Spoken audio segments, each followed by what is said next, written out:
चुनाव के दौरान एक स्टेट में हत्या होती है। हत्यारा लाश को सूटकेस में पैक करता है, 27 किलोमीटर ट्रेवल करता है और उसके बाद भी उसकी कोई चेकिंग नहीं होती है। ये सब कुछ हुआ है हरियाणा निकाय चुनाव के दौरान। नमस्कार दोस्तों, मैं हूं प्रदीप डबास। हिंदुस्तान उदय यूट्यूब प्लेटफॉर्म पे आपका बहुत बहुत स्वागत है।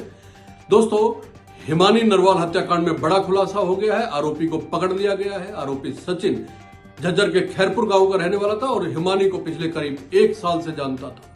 खुलासा यह हुआ है कि सचिन मोबाइल रिपेयरिंग की दुकान चलाता था और मोबाइल के चार्जर से ही उसने हिमानी का गला घोट के मार डाला।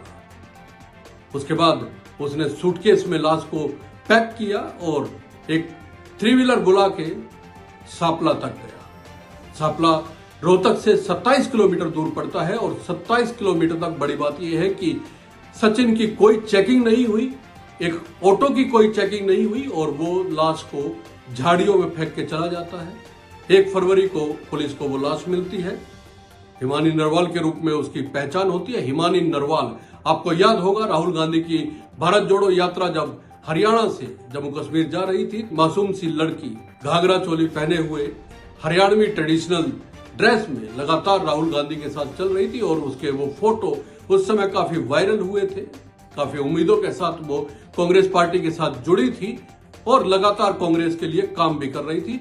28 तारीख को उसने अपनी मां को बताया भी था कि वो काठमंडी में भूपेंद्र सिंह हुड्डा के रोड शो में शामिल होने के लिए जा रही है। लेकिन इसके बाद खुलासा हुआ, खुद भूपेंद्र सिंह हुड्डा ने भी कहा कि काठमंडी में उनका कोई कार्यक्रम ही नहीं था। लेकिन ये हत्या हुई है तो इसका मतलब ये है कि हिमानी और सचिन एक दूसरे को पहले से जानते थे।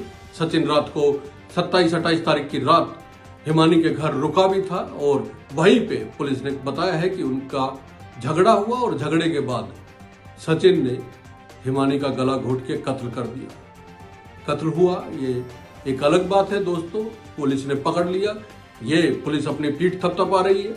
लेकिन सबसे बड़ा सवाल जब पत्रकारों ने एडीजीपी रोहतक के राव से पूछा तो उन्होंने सवाल यह था दोस्तों कि क्या इलेक्शन के दौरान इतना लंबा ट्रैवल 27 किलोमीटर के दौरान कहीं एक जगह भी उस आदमी को रोका नहीं गया जो लाश को लेके सापला तक चला गया? कहीं एक जगह चेकिंग भी नहीं की? क्या किसी को शक भी नहीं हुआ? तो के राव साहब कहते हैं कि नहीं, हर किसी की चेकिंग नहीं कर सकते। उल्टा उन्होंने पत्रकारों से ही सवाल कर दिया कि जब अगर आप लोगों की चेकिंग करने लग जाए या आम पब्लिक की लगातार चेकिंग करे तो उनको भी असुविधा होती है। दोस्तों, ये सवाल कानून व्यवस्था का है। जिस कानून व्यवस्था को लेके लगातार कांग्रेस सवाल उठा रही है, यही सवाल उसी कानून व्यवस्था से जुड़ा हुआ है। क्या हरियाणा में कत्ल करके लाश को सूटकेस में डाल के और 27 किलोमीटर तक जाया जा सकता है? क्या इतने बेखौफ होके हत्यारे हरियाणा में घूम सकते हैं? और फिर पुलिस कहती है कि हर किसी की चेकिंग नहीं हो सकती, और वो भी उस दौरान जिस दौरान हरियाणा में चुनाव का माहौल था। एक दिन बाद वोटिंग होनी थी निकाय चुनाव के लिए। वोटिंग से एक रात पहले तो वैसे भी दुनिया भर के बैरिकेड्स लगा दिए जाते हैं, हर कार को, हर वाहन को, हर व्हीकल को रोका जाता है। तो इसका मतलब यह था कि खुली छूट दी हुई थी। इसका मतलब यह था कि पुलिस आराम की नींद सो रही थी। इसका मतलब यह था कि अपराधी बेखौफ थे। इसका मतलब यह था कि हत्या हुई, हत्या को पैक किया और फिर 27 किलोमीटर दूर ले जाके झाड़ियों में फेंक दिया।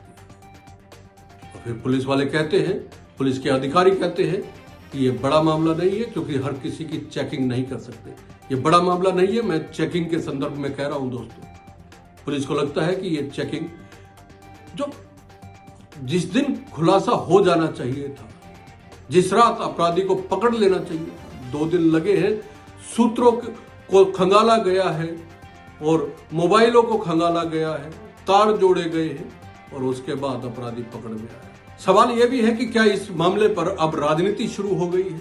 भूपेंद्र सिंह हुड्डा ने कानून व्यवस्था को लेकर सवाल उठाया है। उन्होंने कहा कि कानून व्यवस्था का हरियाणा में दिवाला निकला हुआ, लेकिन वहीं पे प्रदेश के कैबिनेट मंत्री अनिल विज ने कांग्रेस पे ही हमला बोल दिया है। अनिल विज कहते हैं कि कांग्रेस का कल्चर रहा है अपने कार्यकर्ताओं के साथ इस तरह व्यवहार करने का, तो अब तक जो है अनिल विज ये मान के चल रहे थे कि हो ना हो यह कांग्रेस के किसी कार्यकर्ता या नेता की ओर से किया गया काम होगा। हिमानी हत्याकांड में ब्लैकमेलिंग का भी एक एंगल सामने आ रहा है। पुलिस के सामने ये भी एंगल आया है। कुछ पत्रकारों ने भी प्रेस कॉन्फ्रेंस के दौरान ये बात रखी थी कि हिमानी कहीं ना कहीं सचिन को ब्लैकमेल कर रही थी। शायद सचिन ने ही ये बात पुलिस के सामने कही है। इसका भी खुलासा होना अभी बाकी है।